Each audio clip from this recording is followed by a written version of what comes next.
begini Kiai, ini kan rame nih tentang nasab. Nasab itu katanya menentukan nasib.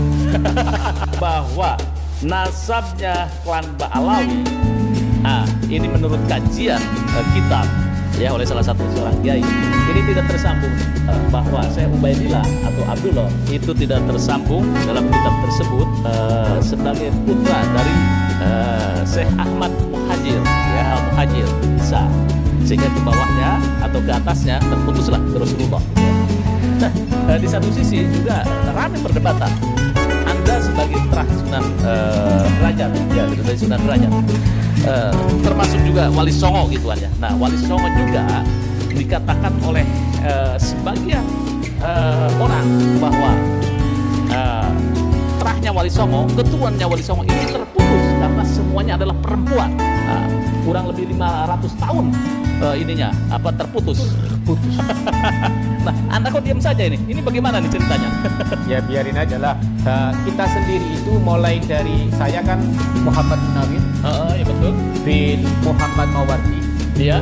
bin Muhammad Ubah, Iya. bin Muhammad Zaid, Iya. bin Abdul Karim. Nah, Abdul Karim ini lah yang pernah ribut sama Habib Usman. Oh iya, iya, Oke. Nah, ya untuk habis di catatan bahwa Habib Usman adalah mufti Batavia, ya. Kalau Abdul Karim tidak mau untuk dijadikan mufti yang ada di Surabaya, tidak mau. Iya. Akhirnya dipenjara. Saya bin Abdul Karim bin Abdul Kohar bin Darus bin Kina. Itu sudah masuk di Surat. Iya. Jadi kita tidak boleh membangga-banggakan itu.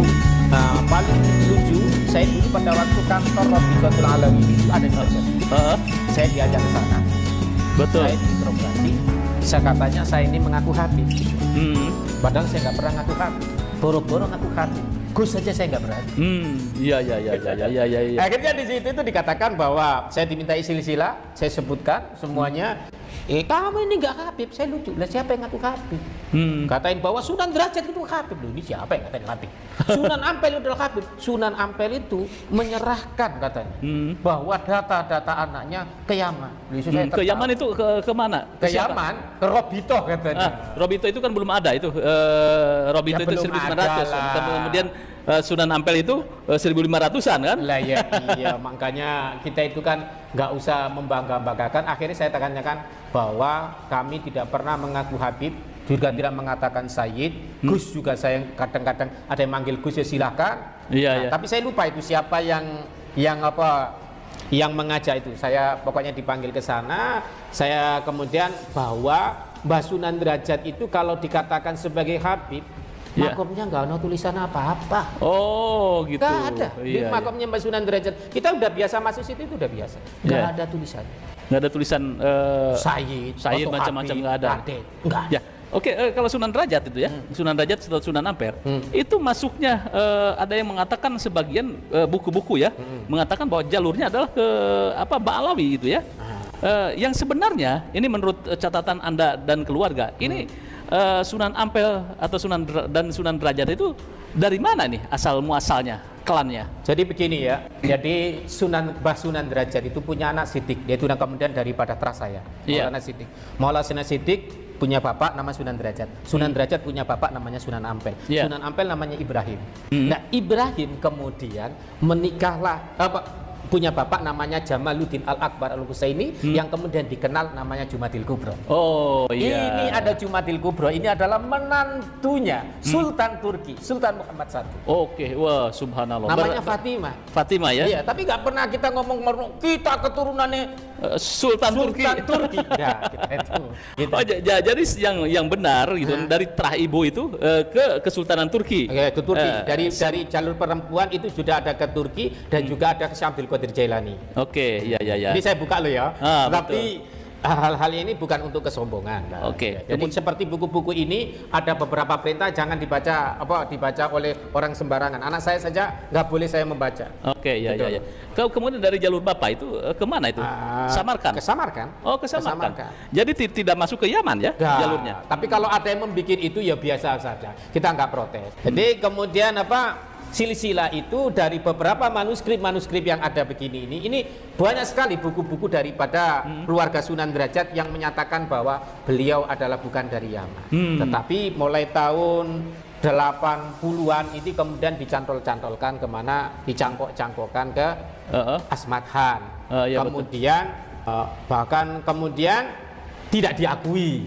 Jadi nggak diakui, nah. Kemudian nggak diakui sampai kemudian virallah Habib Bahar yang menyatakan bahwa cucunya Trah Wali Songo ini dari jalur sudah 500 musnah. Ya saya tertawa. Oh, iya.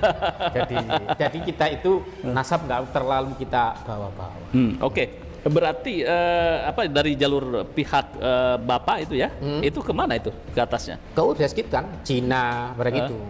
Jadi kalau kita melihat itu nanti apalagi sekarang kan udah banyak tes DNA kan. Iya. Apakah saya sudah tes DNA? Nggak usah perlu disebut-sebutkan. Tapi kita sudah memahami bahwa kakek kita memang bukan dari Yaman. Bukan dari Yaman. Kalau andaikan dari Yaman, sejak dulu kita itu sudah membaca ratib. Oh iya Tetapi betul, mengapa kalau kemudian Wali Songo itu nggak membaca ratib? Memang bukan dari Yaman. Tapi sekarang ini mulai tahun 2000-an ini orang-orang mengenal ratib. Iya. Kemudian sekarang ini kemudian kembali lagi ke wiritannya para wali 9. Kayak seperti saya tadi itu adalah wiritannya Mbah Derajat. Iya, jadi ciri khasnya memang dari Wali Songo adalah torikoh gitu ya, aja. Torikoh. Oke. Kalau di sini disebutkan bahwa Mbah Sunan Derajat itu adalah Naksabandi. Jadi zikir kopi itu yang jadi buku-buku yang seperti ini. Nah, banyak sekali ini saya fotokopi saja supaya nanti nggak ada. Ini ada Sayyidul Ikhtifah Ma'rifah, ada Syekh Majnun. Hati-hati kalau membaca kitab ini. Bisa ini ya. Kalau nanti nggak bisa jadi wali benar-benar bisa gila. Seakan-akan Syekh Majnun. Ente menjadi Syekh atau Majnun? Itu.